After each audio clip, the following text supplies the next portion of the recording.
Fix secara hukum gagal bayar itu aman teman-teman ya, 100% aman kalau kalian mengetahui hal berikut ini. Jadi tidak tertutup dengan ketidakpengetahuan.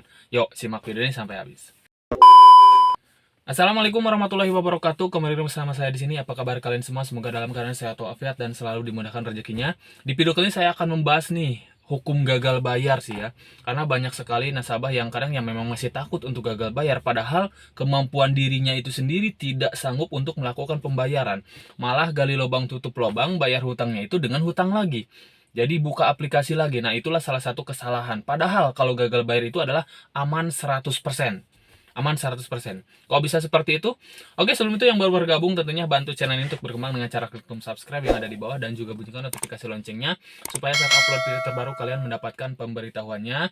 Dan untuk teman-teman yang memang punya permasalahan pinjol yang masih gali lubang tutup lubang, silakan langsung aja konsultasikan ke WA yang ada di deskripsi video. Di sini kita bantu bebas dari pinjol dengan cara aman, bahwa ya memang bimbingan saat kalian tidak bisa bayar pinjolnya, kita gagal bayar dengan cara aman, teman-teman, seperti itu.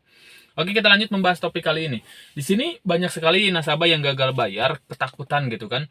Takut gagal bayar itu takut di penjara lah, banyak yang seperti itu. Takut hukumnya, takut ini. Enggak sama sekali.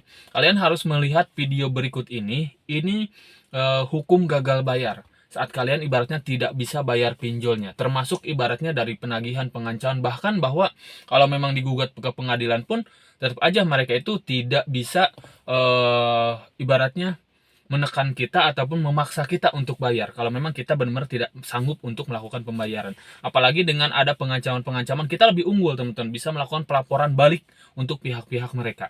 Yuk kita simak nih videonya teman-teman. Pada Pak Asep ini ya. Bagaimana? Ini aspek pidana perdatanya gimana dari segi penagihan? Ini dasarnya kan utang piutang. Ya. Utang piutang itu masuk perjanjian. Ya. Perjanjian kita pernah belajar. Ya. Harus tunduk kepada 1320, 1338. Jadi masuk perdata. Perdata dulu. Perdatanya utang piutang. Ya. Tapi di perdata orang boleh konsesi utang piutang. Benar. Cuman dibatasin satu. Bunga tidak boleh lebih dari bunga moratoir. Benar. Kan? Di bawah 4%. Kalau lebih dari itu kena undang-undang pengriba. Ya, kalau ke pengadilan bisa dibatalkan utang piutang itu, karena hakim bisa menjatuhkan dengan undue Tuh, influence. pakai pengacara, tapi honor pengacara lebih Datang ke mahal. hotroom kan, kita asal bantuin. Iya. Jadi semua kalau ada perjanjian utang piutang dengan siapapun, bunga tidak boleh di atas bunga undang-undang moratoir. Jadi kalian lawan gitu maksudnya. Lawan. Oke, terus Kalau kita gugat di pengadilan, pasti oleh hakim akan dibatalkan. Kalau bunga lebih dari bunga undang-undang, itu hak hakim masuk ke perjanjian. jadi secara perdata tidak hanya boleh keseimbangan, ya. perdata pun kalau nggak bisa bayar nggak ada sanksinya kan? Nggak ada sanksinya, bisa Nggak usah dibatalkan takut. perjanjian. Itu undue influence atau misbreak of the harden. Iya. Yang Dibatalkan, artinya- bunga Itu akan bahasa diturunkan sesuai undang-undang. Jadi bunganya tidak Jadi mungkin kalau 500%. perdata walaupun digugat dihukum, kalau lu nggak punya harta lagi nggak Ya apa-apa, udah, nggak tenang bisa. aja, hanya ada Satu punya itu. celana Masalah busuk debt gitu. collector Kita ini. sekarang satu dulu. Jadi kalau dia punya hak untuk menagih itu cara hukum hanya gugat di pengadilan. Ya. Nah, sekarang kalau pakai debt collector, pakai ancaman, Ya. itu pidana. Sekali lagi, Benar. jurisprudensi. Pidana. Sekali satu lagi. Kalau tadi ketika ancaman ada pornografi, kena undang-undang ITE. Ya. Ada ancaman undang-undang ITE. Ya. Kena KUHP. Pornografi kena pornografi. Jadi Anda laporkan. Bahkan itu dilaporkan juga ini tindak pidana biasa. Penegak hukum harus mengambil orang-orang yang ancam itu. Nah itu dia teman-teman, kalian bisa lihat bahwa gagal bayar itu nggak semenakutkan yang kalian pikirkan. Kalian tinggal paham aja tentang resiko-resiko pinjolnya, tentang hukum pinjolnya, tentang cara juga penanganannya seperti apa. Jadi nggak semenakutkan yang kalian pikirkan ya, karena ini gagal bayar pun karena memang jelas ya teman-teman bahwa ini bukan sesuatu yang memang kita sengaja, tapi karena memang keadaan kita tidak bisa bayar pinjol kita, kan seperti itu ya. Apalagi di ilegal nih, ilegal jelas lah kita sudah bisa melakukan pelaporan ke pihak yang berwajib teman-teman. Jadi jangan takut ya.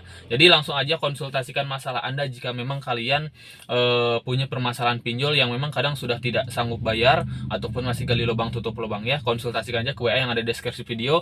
Kita bantu, nanti saya bantu pendampingan, karena di sini juga kita punya lembaga hukum, kita sudah ada PT teman-teman ya.